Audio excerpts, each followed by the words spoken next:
weekend is almost here with a promise of plenty of summer sunshine, but you'll have to be quick to catch it. The tide is turning in favour of something more unsettled for next week. The details in a few minutes.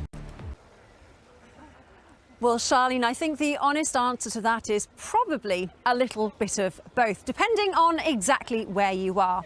Now, exactly where I am at the moment is Penarth Seafront in South Wales. It's really rather beautiful here this evening. The sun is still just about shining, skies are blue, and there's barely a ripple in the sea behind me. A few brave souls, well, literally moments ago, bobbing around out there having an evening swim. The pier behind me looking really rather splendid, glowing there. Built back in 1898, Penarth itself was once an absolute mecca for tourists. Its heyday back in the Victorian era, bringing people in from across the UK, and it's easy to see exactly why. Almost a stone's throw away from where we are at the moment is the English Channel and the English coast, so we are very well placed. But speaking of well placed, we're also very well placed for some rather interesting weather, possibly next week. So make the most of this weekend if you can. There is, as you may well have heard, a storm brewing across the rain to the northwest. But we do have a bit of weather to get through before we get there. Let's take a look. Well, of course, we'll keep you posted on Storm Ernesto, but in the meantime, we've got a weekend to get through. And as I say, the promise of some really rather lovely weather for much of the UK. Whatever you have planned, have a lovely one. Oh, thanks, Ruth. So yes, some generally summery weather to come over the next few days. As a general rule, the further south and east you are, this is where you'll see the best of any sunshine. Across the northwest, a very different story, I'm afraid, with cloud and showers stubbornly persisting.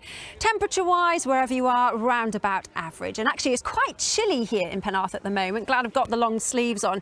As we head through this evening and into the overnight stretch, temperatures under clear skies look set to dip, and wouldn't rule out lows of 5 or 6 degrees in more sheltered rural spots. A little bit milder, slightly less chilly under cloudy skies across the north and west. And into the overnight stretch, the winds will ease back, and that means the return of some rather dense patches of mist and fog during the early hours of tomorrow morning. But thankfully, the sunshine still has some strength, so any mist will burn away quite quickly. And again, we're waking to a really rather beautiful start. The best of the blue sky and sunshine, like today, across the southeast. Temperatures here topping out at 23, 24.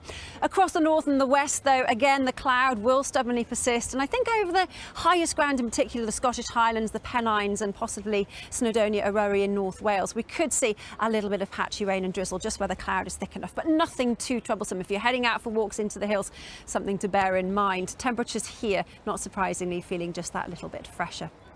As we head through then into the second part of the weekend, very much a case of more of the same. The best of the sunshine across the southeast, cloudy across the northwest. But wherever you are, make the most of it, because by the time we get to Monday, it does start to go horribly downhill.